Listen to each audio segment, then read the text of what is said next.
get started. Who here was in the Bay Area about almost exactly 29 years ago in October 1989? Does that ring any bells? Yeah, so you know. Talking about the Loma Prieta earthquake. I was a kid at the time, and it made a really big impression on me. Ooh. Now I have to figure out how to move the slides.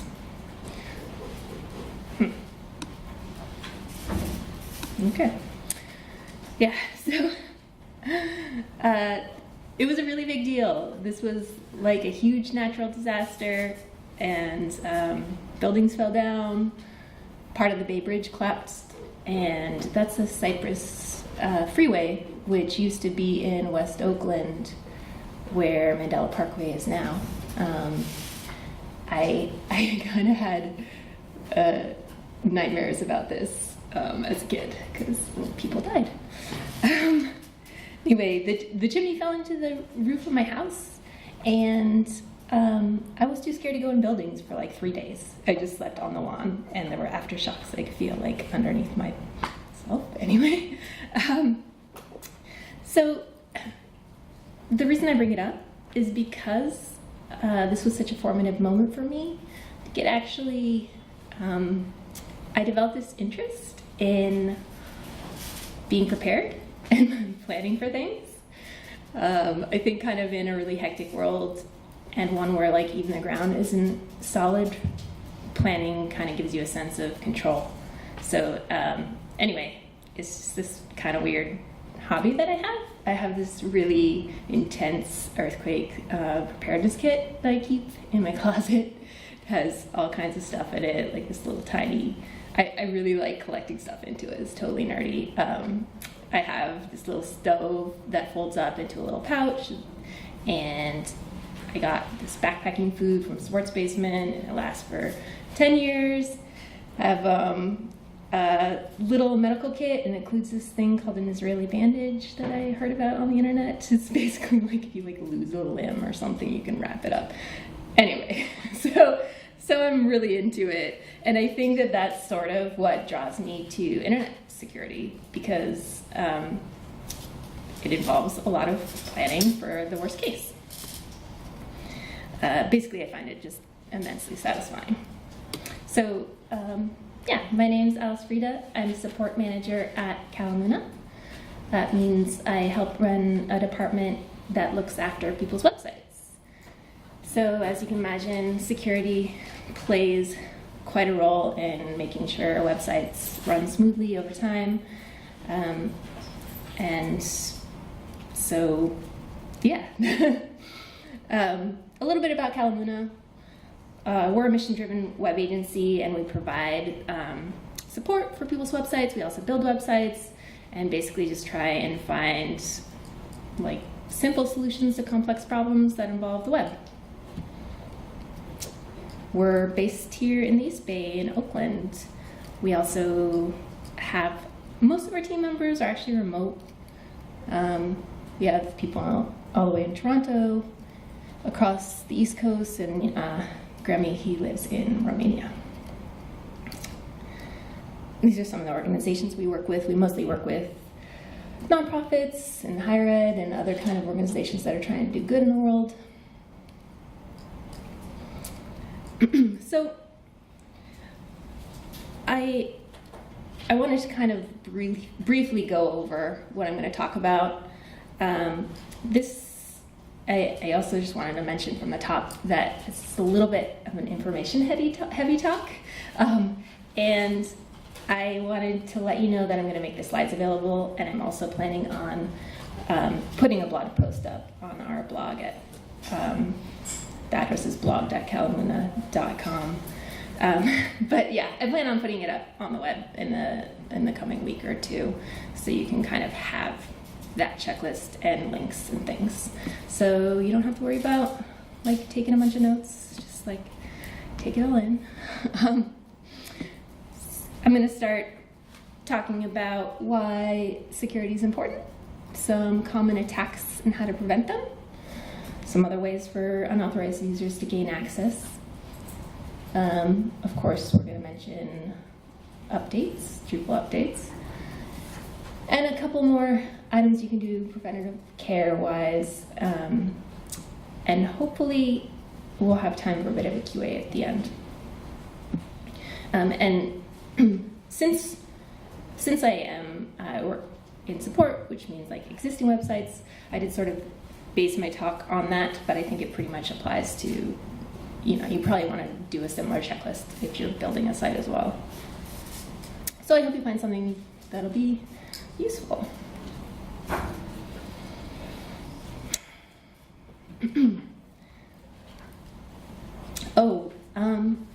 So I'm just gonna start with a question like, why bother with security? I know I'm like super into it because of my weird like planning thing, but I thought I'd mention, I can think of a couple reasons.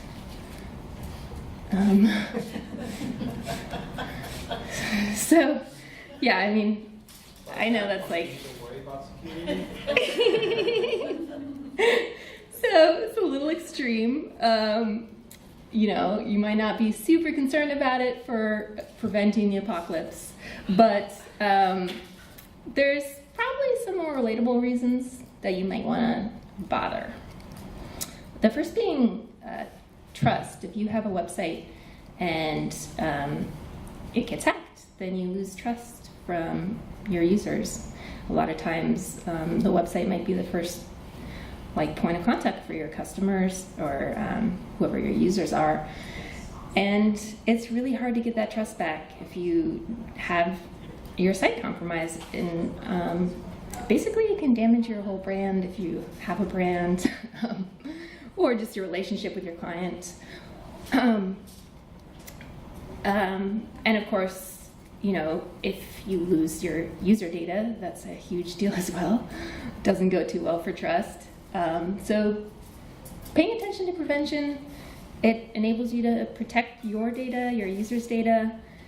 And there's whole people whose job it is to steal information on the internet. So you kind of have to do your job to keep up with them because it's kind of a constant struggle.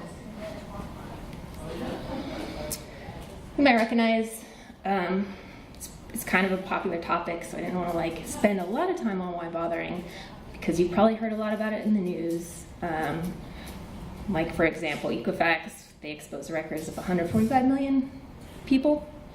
I think in the last a couple years ago, Yahoo was compromised, and every single email account was compromised as 3 billion. And you hear about these kids that can hack into voting machines. Another reason to bother with internet security is for search engine optimization. If you get hacked, it can hurt your ranking. You can get blacklisted from the major search engines, and it will come up saying this site has been compromised, and that looks really bad. So the final reason I was going to mention is just prevention in general. Keeping your site secure, it helps prevent the spread and escalation of malware. So if you do your part, can help from getting totally out of control, potentially, So it's because hack sites can be used to hack other sites. So they might harness the power of your website or server or whatever. So I'm just going to get right into some common attacks that you might experience. First is click checking. I just kind of Googled that for you, put it up there. But basically, this says it's the malicious practice of manipulating websites' users' activity by concealing hyperlinks beneath legitimate clickable content, thereby causing the user to perform actions of which they are unaware. Basically, what that means is you think you're clicking on one link, but you're actually clicking on another. So there could be a transparent iframe or something layered directly on top of what link you do see, and you might click on what you think is a Facebook like, and in actuality, you're clicking that you like all these random pages that you've never heard of or something like that. Another type of exploit is cross-site scripting. This is where malicious scripts are injected into otherwise benign websites. Because I guess an attacker can use cross-site scripting to execute a script on the client side, which means in the browser. So it affects the user directly because the browser thinks the script came from a trusted site. It might think that it came from your website. And that means that a malicious user could get access to sensitive data in your browser. That's like cookies and session tokens and things like that. So if someone had access to that, they could, for instance, like log in to your user, be logged in at your user session and do a lot of damage that way. They could even like rewrite the HTML to change the way the site looks. Another fun one is SQL injections. Some of you might be familiar with little Bobby tables. So while cross-site scripting runs scripts in the client side, SQL injections are used to manipulate the database of a website. So basically an SQL script, they're inserted into an entry field and are executed when someone clicks on that entry. This can result in changes to the database, like whole deleted tables, or downloading a bunch of sensitive information from the database. So one way to prevent attacks is you're basically preventing unauthorized content from getting added to your site.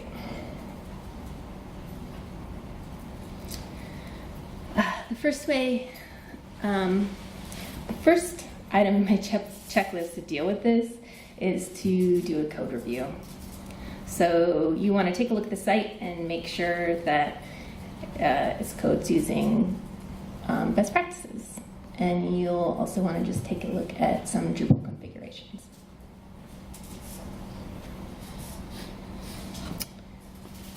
You want to pay particular attention to areas where users interact with the site, because like I said before, that's kind of where the scripts get injected.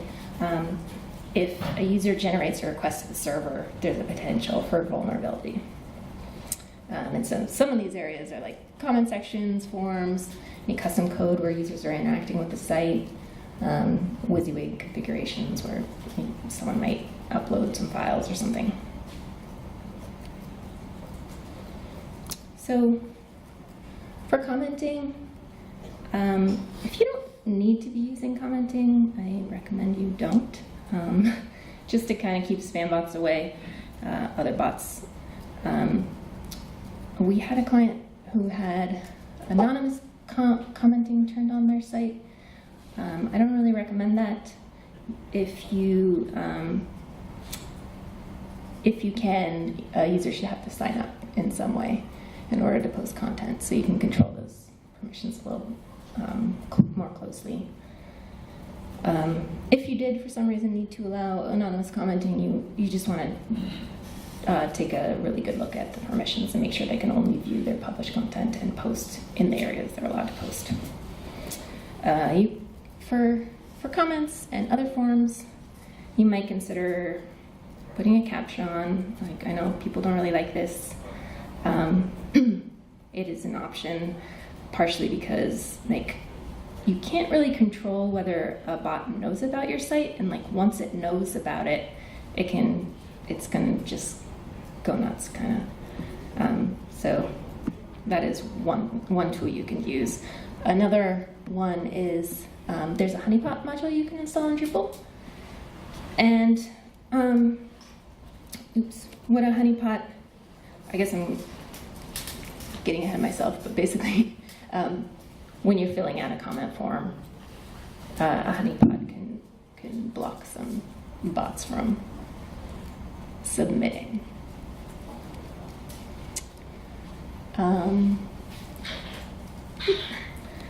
So you want to check forms and make sure that they're secure and they're using best practices. There's some pretty good forms API documentation. You want to use the Drupal API for things like this because that's maintained. And again, the honeypot module can be really helpful here. So this is just kind of a screenshot of someone using the honeypot. What it does is spam bots fill out forms. When spam bots fill out forms, they fill out every single field.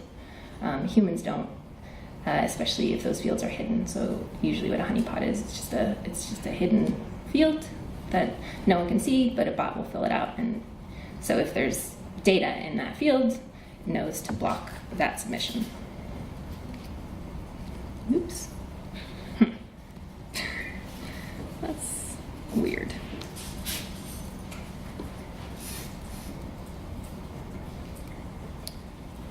So my slide got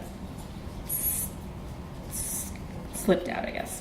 Anyway, so when you're reviewing custom code, you do want to make sure you use best practices. Data inputted should never be interpreted as SQL, and some ways to prevent this is to use escaping functions, which are provided by the database API. You also want to make sure you use appropriate filters, and contrib modules or core code shouldn't be altered. You should store these changes in a patch file that basically helps you to keep on top of updates or know how to deal with them. Another thing you can do is limit text formats in the WYSIWYG. So this is a little screenshot of the content authoring section. You can determine what's allowed in the WYSIWYG. You don't want to have just anyone be able to put in full HTML because that'll lead to XSS attacks. Someone who's not supposed to use it gets access. Also, if you have PHP filter on, turn it off. That's because no one should be adding PHP through the WYSIWYG. If you're going to add it, you can do so in other ways.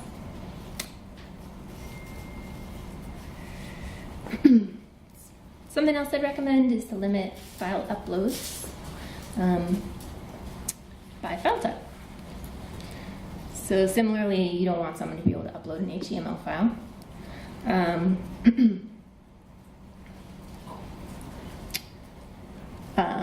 I guess also SVG files are something that should be sanitized before they're allowed to be uploaded because they allow for JavaScript in there.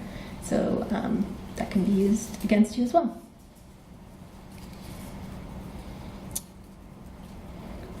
I wanted to kind of call out some modules that can really help in your code review. First is the hacked module that can flag areas of code that have been changed.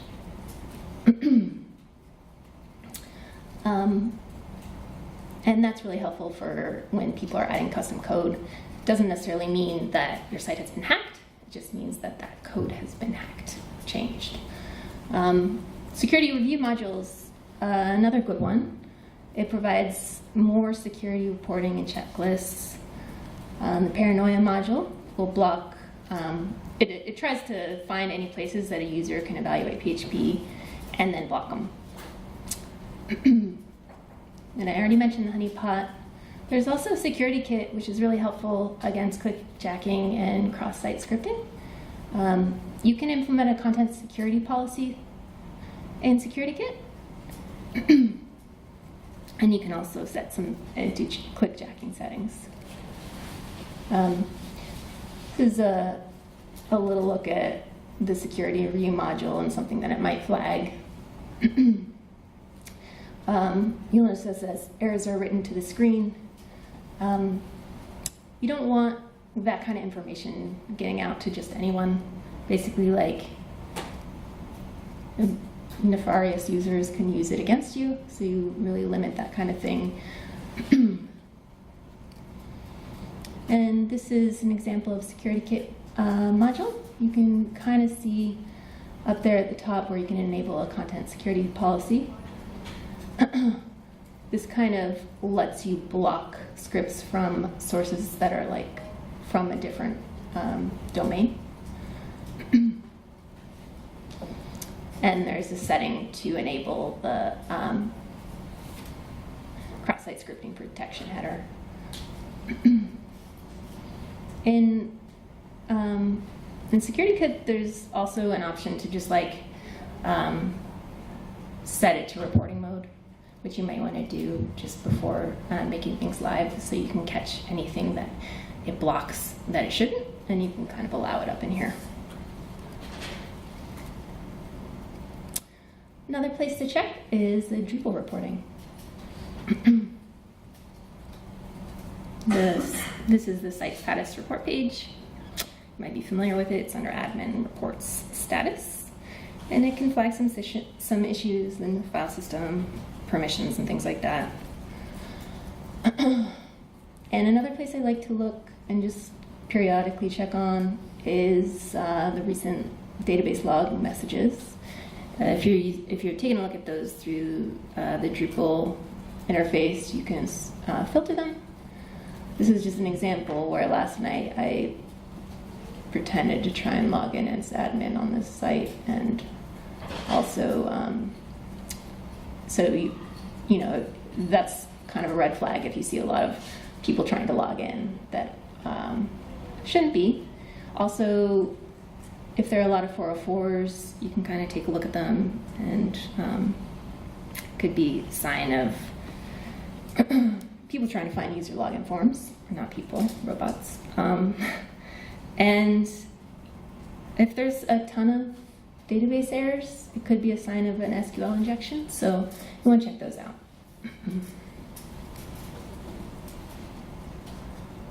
Oops. Your slide was hacked. Limit available information.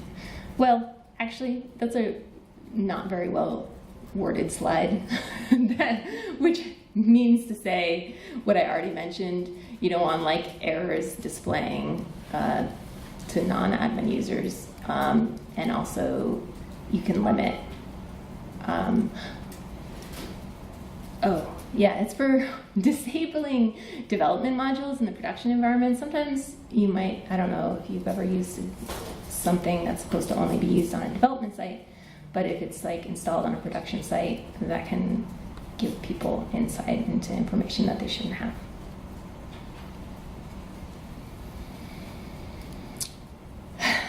How's everyone doing? Okay. So I'm gonna take a look at how to restrict Drupal access. You want to limit the damage that can be done in Drupal by denying access to unauthorized Drupal users. So if you're going through this checklist, you'll want to take a look at the Drupal users, paying particular attention to administrators. Check for a password policy. You can review the user sign-up process. And there's also, I'm going to mention the automatic logout module.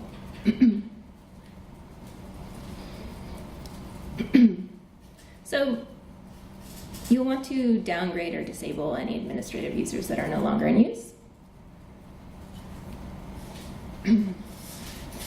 And that's just a screenshot of where you would do that up and under people. You can sort by role and then cancel their account or change their role.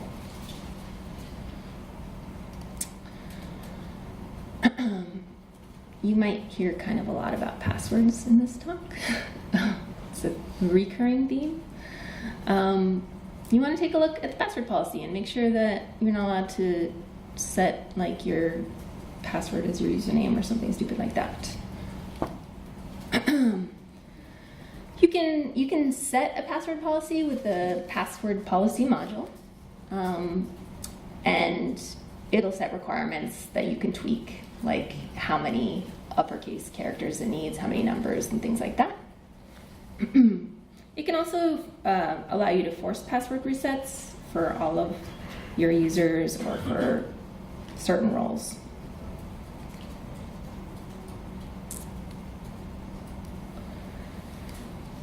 We're going to take a look at how users sign up to Drupal.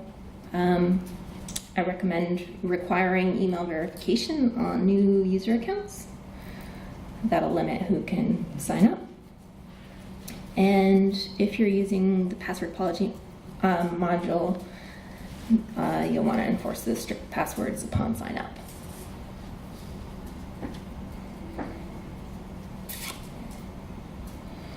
So not everyone who's editing content needs to be an admin. You should take a look at your users and make use of user roles that only gives people the permissions that they need. When you're doing this, I would keep in mind that you want to find a balance, and if you're too restrictive, it can really impede content editors from doing their job, so just be aware that even though you want the strictest security, occasionally you might have to make some concessions.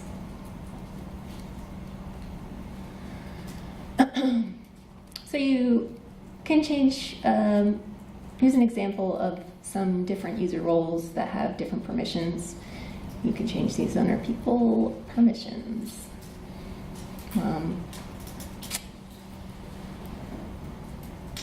You'll notice a couple of these will call out that you should only give them to trusted roles. And that's a good way to keep on top of probably things that mostly only administrators should have access to.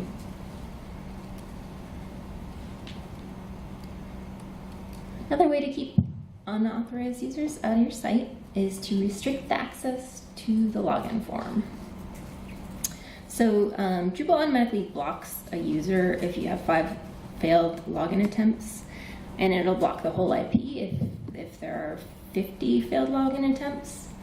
You can limit this further if you get the own security module and it lets you deny access by IP address. This is another thing that I don't necessarily recommend. You need to be careful about how you do it.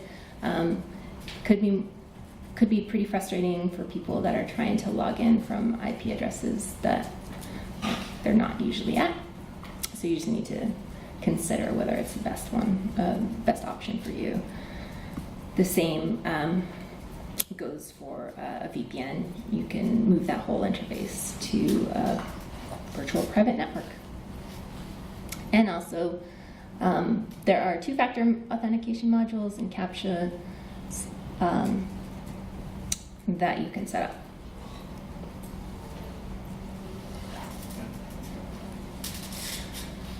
So a website has users, not just the Drupal users, and you don't want to forget about that when you're kind of taking a look at who has access to your code and your files and your server. So that includes things like hosting control panels, SSH users, FTP users, the database, and users for the code base like GitHub and other repo access.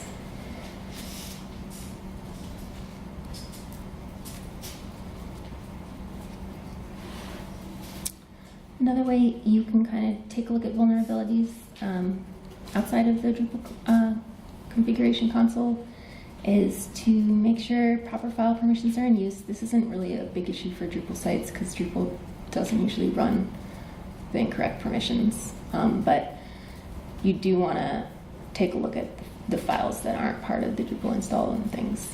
You can also take a look and see if there's any files on the server other than Drupal install and make sure that they should be there. Things to pay particular attention to are like backups. You don't want like a copy of your database just sitting there, something like that. Anyway. So we had a client that was concerned about default Drupal files being on the server. I think basically they're talking about things like the changelog text file and stuff like that. I guess that could provide information to someone if they wanted to know what version of Drupal you're running or something. You don't want people to have access to that. Something to be aware of. So it kind of depends on your setup and how much control you have over your database, but you can slightly limit some damage by securing your database. You can try a different table prefix, and that can prevent SQL injections. You can change the database name to something a little less obvious, and again, make sure your database passwords are really complex. So I know, I don't know how many times I've said the word password in the past 20 minutes, but I think this is the last time in this talk. We'll see. I can't promise. I mean, it's tempting just to go around and make sure there's passwords are secure everywhere, and add your modules and set up password managers, but really, your site is really only as secure as the least conscious or administrator using it. So you do want to kind of create a culture of where people are mindful of security. You don't want people storing their passwords on a post-it right next to the computer or something like that. I do tend to recommend password management tools to people a lot, which helps generate secure passwords and keep track of them. I've used LastPass and KeePass. There may be better ones by now. And you don't want people just to log in via SSH at the coffee shop or something and just leave their computer and walk away.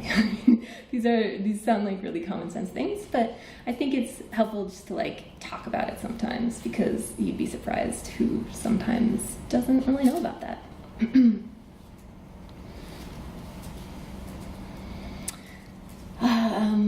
A really important part of keeping your website secure is keeping up with the Drupal updates. Outdated core and contrib modules are the most common cause of hacks in Drupal. Vulnerable Drupal versions might have contributed to the Panama Papers breach. I don't know if you remember that, but it was basically the biggest data leak in history. And apparently, I just read this, the law firm that was responsible for that was using this portal for its customers that was running on Drupal 7.23. That version is the pre-Drupalgeddon version, by quite some time. Pre-first Drupalgeddon, so that's pretty bad.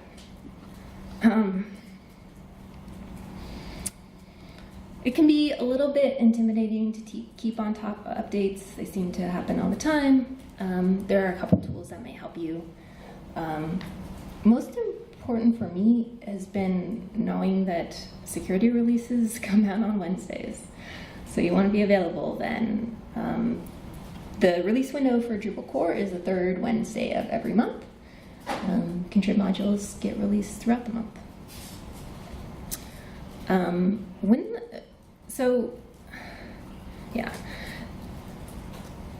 You can check update status report in Drupal pretty often. That's handy. You can also do it via Drush. I find it really helpful to follow notifications from the Drupal security news, like the Drupal security news team. There's a couple ways to do this. You can do email notifications, Twitter, RSS feeds, and I've also used a module called Evercurrent, which can keep track, especially if you have multiple sites. It can be kind of handy.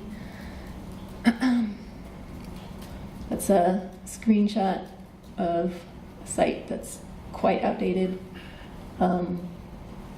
It lists the modules and the core. Does Evercurrent work across multi-site, or does it? I don't know about that. I haven't used it on multi-site. Sorry. Oops. Again, feel like my slides, okay. These are some Drush commands you can use to check for updates. There's Drush PM update. Flag is a pipe. That'll just list the projects that need to be updated without updating them. There's Drush PM release notes. You'll want to check the release notes to see what's changed, especially for major version updates.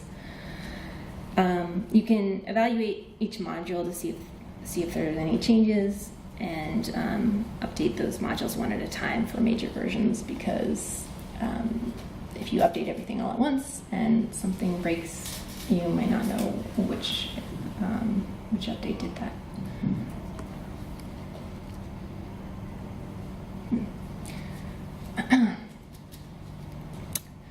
So once you kind of have a handle on what updates need to be run, you'll want to update core and contrib modules separately for the same reason that I mentioned before.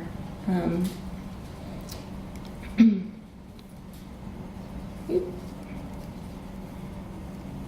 sorry about these slides, they got a little cut off. But here's some for Drush, for D7, you can use the flag security only, and that'll update projects which are considered by Drush as security issues. That updates the core module and the themes.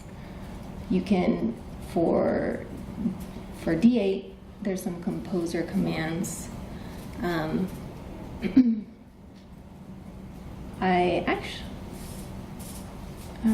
sorry, I actually had a different slide that this got reverted from, but I'll make sure to provide it afterwards with the way that you can run a Drush command for D8.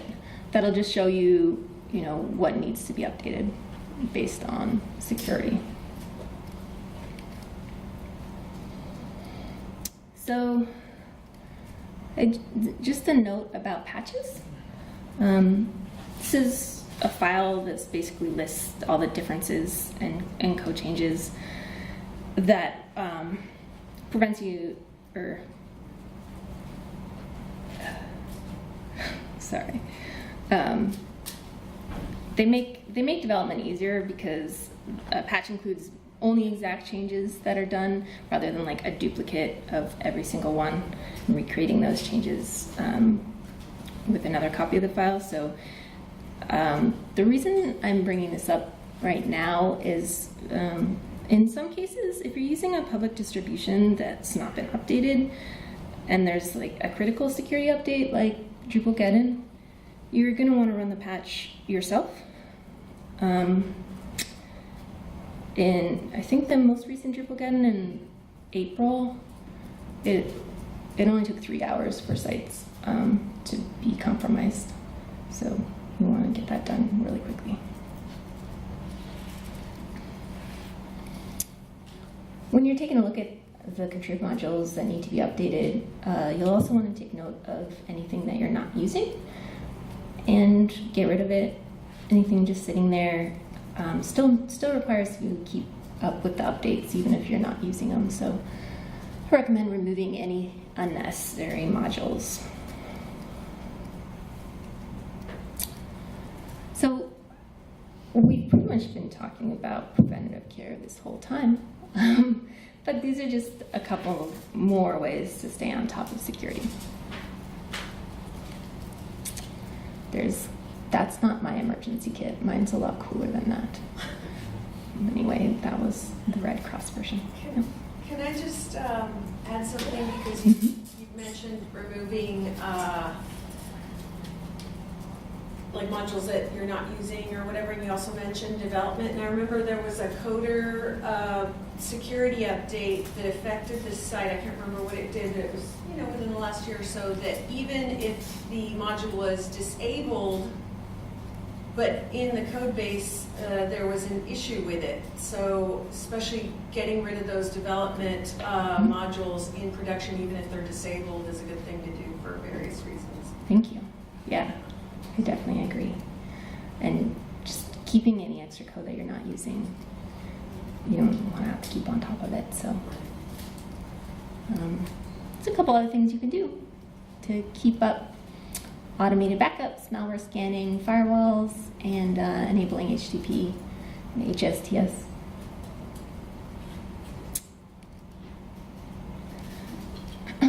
For automated backups, I know that a lot of you probably use Pantheon and other hosts that do this automatically, but if you'd like to do it in Drupal, there's a pretty good module, Backup and Migrate, that does it. Something that a lot of people don't really think about is you want to test your backups and make sure they work. It's really not helpful if you have this backup that you can't restore a site from. So I would recommend doing that. You also don't want to store backups on the same server your site is hosted. I mentioned this earlier. That is a security risk. There's a module that's also a service called ClamAV that I just wanted to mention, because you can install this scanner on your server and then install the Drupal module to work along with it. That might be useful to some people. It's already installed on Pantheon servers, so you just have to enable it. There's also external services like Secura and Encapsula. They can do remote scans or server-side scans for you.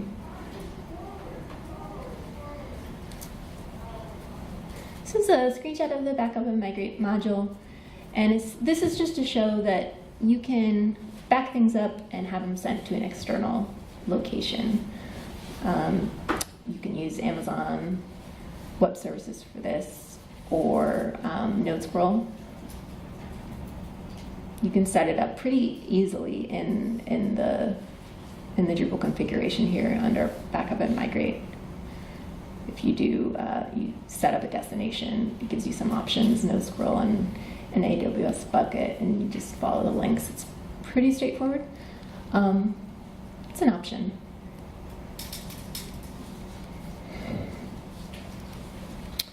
So you will want to enable HTTPS. Most people have.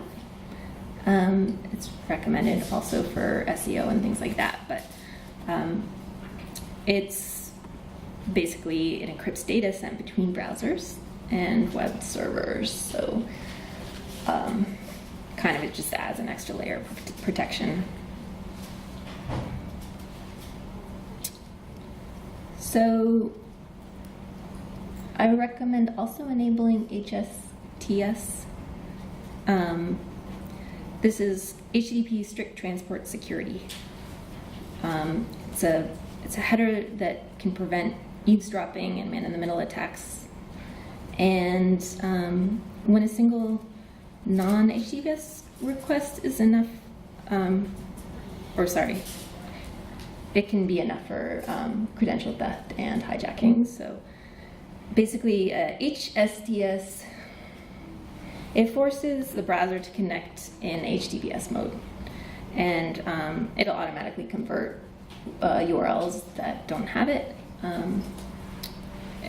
to HTTPS before sending the request. This is just a screenshot of some instructions in Pantheon about how to set this up in Drupal 7 using Drush.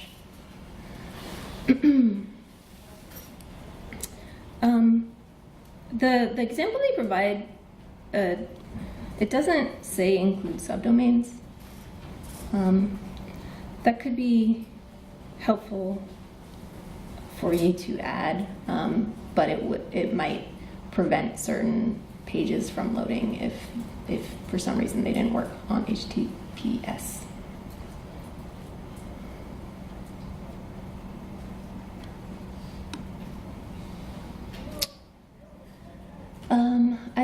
While I was doing this, I tried to sort of note down some links of resources that I used when I was doing research here, and there's a big list of them.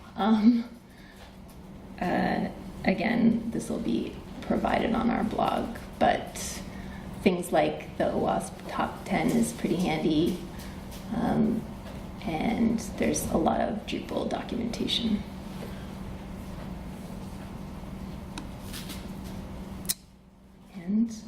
There's not a lot of time for Q&A, but if you have any questions, yes. You had talked about changing the login page, the default login page.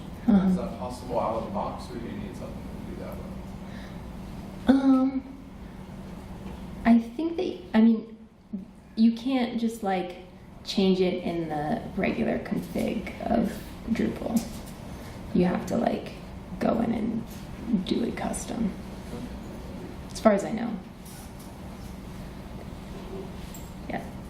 For content security policy, there's a dedicated module as opposed to certificate. Cool. It integrates with Drupal's library system in Drupal 8.